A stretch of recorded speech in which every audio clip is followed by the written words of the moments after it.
funding about to run dry, the Republican-controlled House of Representatives passed a long-delayed bipartisan bill to fund Department of Homeland Security agencies, including the Secret Service and the Transportation Security Administration. The legislation ends a partial shutdown that has disrupted DHS operations for nearly 11 weeks. House Speaker Mike Johnson and Republican leaders chose to advance the Senate-passed bill without changes, rejecting pressure from hardline conservatives who opposed the measure because it excludes funding for Immigration and Customs Enforcement and Border Patrol. This will relieve pressure from the Department of Homeland Security. Secretary Mullen, who I've spoken to in the last couple of hours, will be greatly relieved. The President will, the administration will.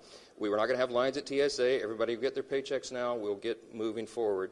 And then we will finish the work and finally get, again, for 3 years, with no crazy Democrat reforms, we will fund Border Patrol and Immigration Enforcement as soon as we return for the work session when that bill is finalized. On FISA, Mr. Speaker. On FISA, Mr. Concerns about security funding intensified after a shooting at the White House Correspondents' Dinner, where prosecutors say a man attempted to assassinate President Donald Trump.